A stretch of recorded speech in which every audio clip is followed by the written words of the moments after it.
Halo teman-teman semua, selamat datang kembali di channel berkesenianku. Kali ini aku mau lanjut bikin tugas anatomi ya. Bagi kalian yang belum pernah menonton video anatomiku yang lain, singkat aku jelasin bahwa aku sedang mengikuti pelajaran anatomi dan tiap minggu itu kami dikasih tugas bagian-bagian tubuh yang berbeda-beda untuk digambar. Nah, untuk minggu ini tugasnya adalah menggambar anatomi anak dan balita. Karena proses fullnya agak panjang, videonya aku pisahin jadi 4 bagian.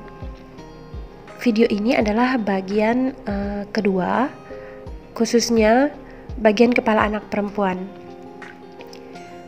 Untuk foto referensinya itu mohon maaf aku nggak bisa share karena untuk kalangan sendiri.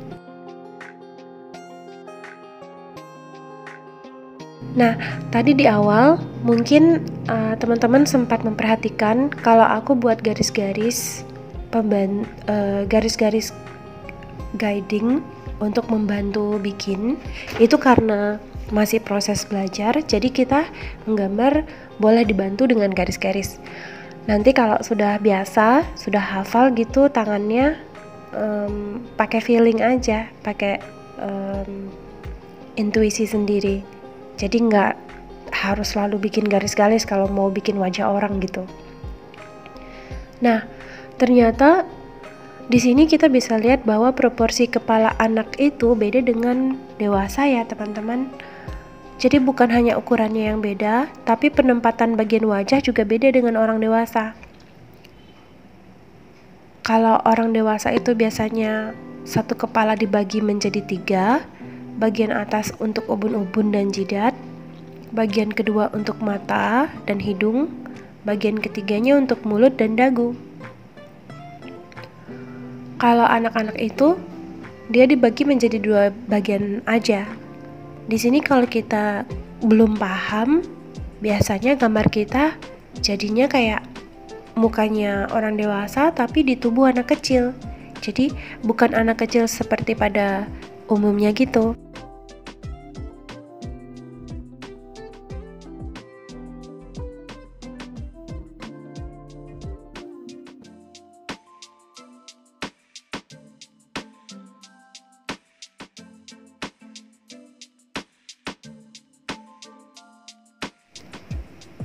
Kebetulan ini gambar contohnya itu anak perempuannya bulu matanya lentik banget. Jadi aku ikutin sebisanya.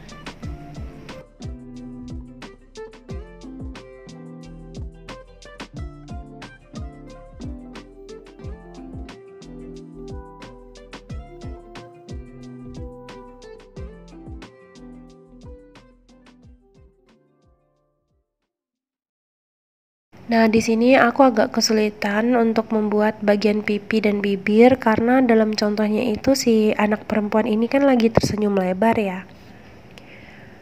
Nah, kata Pak Guru kalau orang lagi senyum lebar pipinya tambah bulat gitu. Sedangkan aku belum percaya diri untuk membuat pipi yang bulat tanpa membuatnya kelihatan aneh. Mesti banyak latihan untuk bikin berbagai ekspresi orang.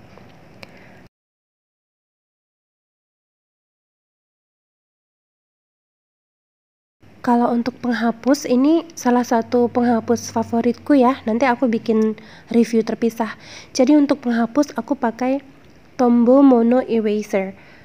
Nah, dia itu penghapusnya itu kayak pulpen. Jadi kita megangnya kayak pulpen dan ujungnya itu penghapus. Nah, pas kalau lagi bikin detail kayak mata yang kecil-kecil banget ini kan suka salah tuh. Kalau kita pakai penghapus yang bentuk kotak tuh malah kerjaan yang lain tetangga-tetangganya itu pada kehapus semua.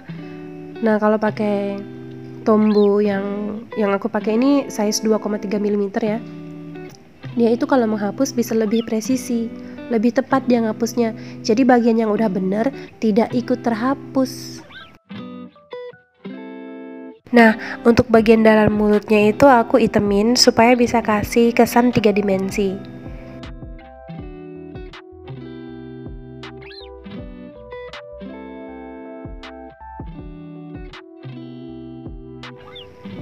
Ini sudah mulai tahap finishing ya teman-teman, tinggal mempertebal garis-garis luarnya aja atau outlining, sama ngebersihin garis-garis yang salah itu dihapusin satu-satu biar dia itu bersih dan nanti Pak Guru bisa gampang mengkoreksinya.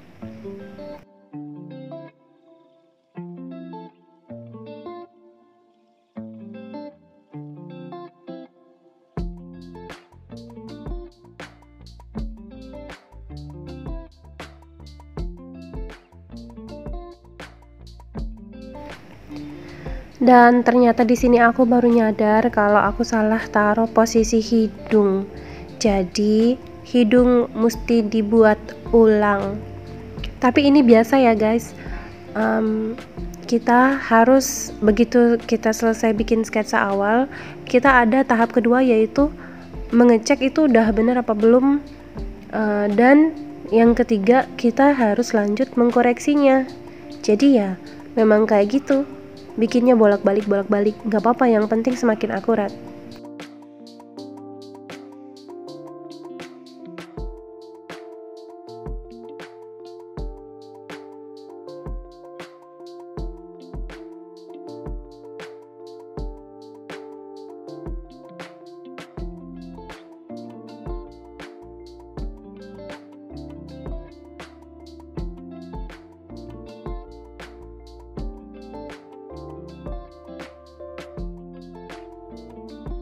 Sedangkan untuk arah rambutnya, aku nggak bikin terlalu detail ya, cuman sebagai visualisasi aja.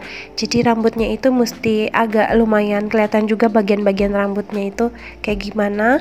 Habis itu di beberapa bagian dikasih helai-helai rambutnya gitu. Jangan ketinggalan, jangan lupa garis senyumnya juga dibikin supaya ekspresinya makin kuat dan akurat. Yang bagiku juga sulit itu adalah gimana caranya bikin garis senyum tanpa bikin itu menjadi keriput. Jadi kalau garis senyum salah bikinnya pasti jadi keriput. Nah, terakhir yang paling satisfying itu aku paling suka bikin bagian putih, yaitu refleksi cahaya di bagian matanya.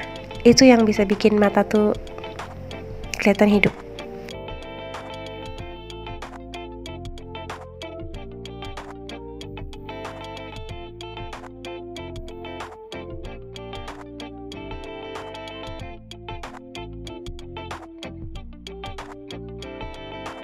Oke deh teman-teman, sekian perjumpaan kita kali ini. Kalau ada yang kalian ingin komentari atau tanyain, jangan segan untuk ketik di kolom komentar ya. Terima kasih sudah menonton, sampai jumpa lain waktu.